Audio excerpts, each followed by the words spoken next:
Olha, nos últimos 3 anos, o Brasil dobrou o número de armas nas mãos de civis e esse assunto ainda divide a população. Sobre o tema, a gente conversa agora com o deputado federal Sanderson, do PSL do Rio Grande do Sul. Deputado, mais uma vez, bem-vindo aqui ao Jornal da Manhã. Como vai? Bom dia. O senhor está no aeroporto?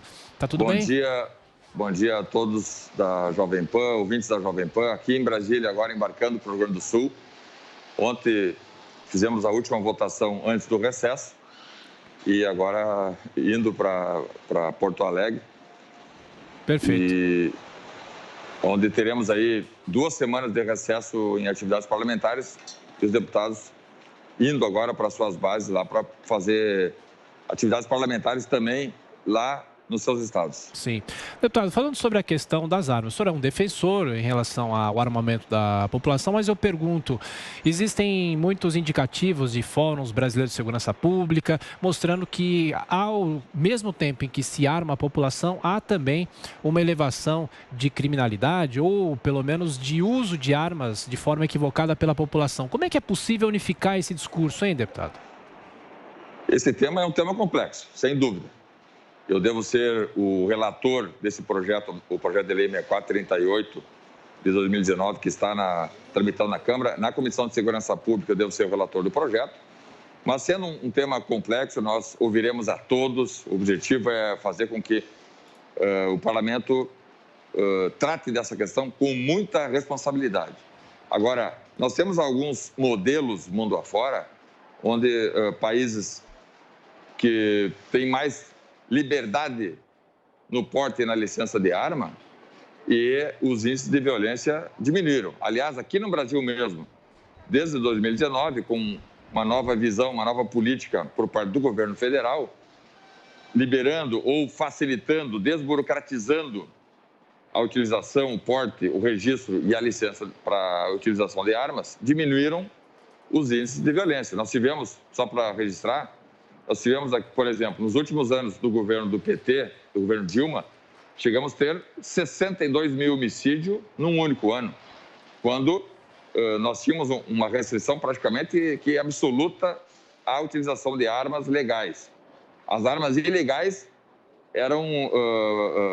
fluíam muito facilmente na sociedade, em especial sob porte do crime organizado, mas a população não tinha acesso a armas legais. Então, agora é fazer um equilíbrio, né? Eu, particularmente, não acho que todo mundo deve ter arma, obviamente, né? Mas aqueles que preenchem os requisitos, né? Requisitos que nós manteremos na lei de habilitação técnica, de habilitação psicológica, de vida pregressa criminal sem mácula, sem ocorrências, e com isso nós queremos apenas tirar aquela discricionariedade que hoje está nas mãos da Polícia Federal para dizer quem, mesmo preenchendo os requisitos, quem tem o direito de ter uma arma ou não. Bom, deputado, agora na sequência a pergunta de Amanda Clay. Amanda. Deputado, bom dia. Obrigada por nos atender. Estou vendo que o senhor está aí no aeroporto. Deputado, o Anuário de Segurança divulgado ontem pelo Fórum Brasileiro de Segurança Pública mostra que o número de homicídios, de assassinatos no Brasil aumentou 5% no ano passado, apesar da pandemia. Foram mais de 50 mil mortes. Isso coincide também com o aumento da circulação de armas de fogo. Há muitos estudos, inclusive um clássico do IPEA, do Daniel Cerqueira, que mostra que 1% a mais de armas em circulação pode levar até a 2% a mais de homicídios. O senhor e todos esses decretos publicados, editados pelo presidente Bolsonaro, flexibilizam as armas. Um cidadão pode ter até 6 armas. Os CACs, colecionadores, caçadores, podem ter até 60 armas. A ministra Rosa Weber até suspendeu trechos desse decreto. O senhor acha que numa sociedade tão violenta como a nossa, não é muito arriscado aumentar o número de armas de fogo em poder dos cidadãos? Vejam, o número de armas que as polícias têm apreendido, de armas ilegais, tem crescido. Armas ilegais, né? Armas, fuzis, né? Pistolas 9mm, pistolas .40, 45mm, pistolas que não vêm das mãos de cidadãos que tinham essas armas legalmente, são produto de contrabando.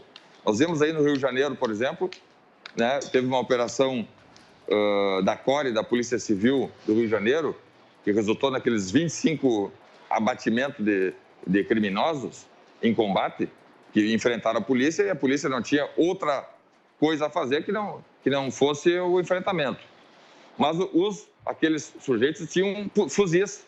Nós não temos fábrica de fuzil no Brasil. Esses fuzis todos vêm do tráfico de armas, né? Nós temos uma fronteira praticamente descontrolada. A Polícia Federal e até mesmo as Forças Armadas não têm condições de fazer o controle das fronteiras que deveria fazer, e com isso nós temos aí muitas armas ilegais. O que eu quero dizer que a ideia é fazer com que o controle sobre armas ilegais seja muito mais rígido do que hoje não tem qualquer rigidez, não há controle sobre armas ilegais, para poder fazer com que as armas legais, e aí é um número muito pequeno, que as armas legais possam ter um controle, e as pessoas que quiserem, que puderem, tiverem condições psicológicas e de vida pregressa ilibada, possam ter uma arma, de modo a protegerem-se a si, a sua família e a sua propriedade. Pergunta agora de Diogo Schelp para o deputado Sanderson. Diogo. Bom dia, deputado. Deputado, essa questão do acesso às armas pelos cidadãos é uma questão basicamente filosófica, quase. Dá para discutir horas a respeito disso, né, sobre o direito das pessoas se defenderem como quiserem. Mas há uma questão muito importante na maneira como a flexibilização das armas está sendo feita no Brasil. O presidente, o governo brasileiro tem flexibilizado isso sem estudos, por decretos, inclusive restringindo a capacidade das autoridades de rastrear as armas, o que favorece o desvio das armas para a mão de bandidos. Por exemplo, um dado da Polícia Federal de que 17 mil armas por ano que foram obtidas legalmente acabam nas mãos de bandidos. Também é uma questão da rastreabilidade das munições que são fabricadas no Brasil, né? A minha pergunta é sobre isso. Esse não é um debate que deveria ser feito no Congresso profundamente, ao invés da maneira como foi feita até agora pelo governo brasileiro? Acho também que esse debate tem que ser feito pelo parlamento. O fórum adequado é o Parlamento Nacional. Mas o governo federal, o presidente Bolsonaro, deixou a iniciativa, encaminhou em final de 2019 esse projeto de lei que eu acabei de falar, que eu devo ser o relator na Comissão de Segurança Pública. O projeto de lei 6438 de 2019 foi encaminhado no final de 2019 e a Câmara até agora, na época, o ex-presidente Rodrigo Maia não teve qualquer interesse em pautá-lo. Agora, o presidente Arthur Lira, esperamos que ele autorize a movimentação desse projeto, para que o parlamento, então, se debruce sobre essa matéria e diga qual o regime jurídico que nós teremos sobre armas no Brasil. Mas é importante registrar, se nós temos 17 mil armas legais apreendidas, nós temos mais de 200 mil armas ilegais apreendidas também pelas forças policiais do Brasil. Então, melhorar o controle sobre armas ilegais é uma necessidade e também tratar sem preconceitos a questão daqueles que querem ter uma arma de fogo para se proteger, né? A rigidez vai continuar, como eu disse, não é todo mundo que vai ter arma. Alguns têm dito aí que não, vai liberar geral. Não é isso aí. Os sujeitos, os brasileiros, deverão cumprir os requisitos legais, mas nós queremos fazer com que aquele poder discricionário que hoje está, e a lei diz assim, que hoje está sob o encargo da Polícia Federal, que esse poder discricionário seja retirado, o sujeito cumprindo os requisitos legais de habilidade técnica, material, de condições psicológicas, e não tendo ficha pregressa ou registro policial que o desabone, esse brasileiro terá condições de ter uma licença de porte de arma. Essa licença não é por tempo indeterminado, o Estado pode a qualquer momento cancelar ou até mesmo suspender essa licença. Então, temos exemplos aqui, vizinhos ao Brasil, o Uruguai. O Uruguai é um dos países mais armamentistas da América, junto com os Estados Unidos, e os índices de violência no Uruguai são muito pequenos, muito baixos. Deputado federal Sanderson, do PSL, do Rio Grande do Sul, mais uma vez, obrigado pela atenção, pela gentileza. Até a próxima. Bom trabalho. Obrigado e bom dia a todos.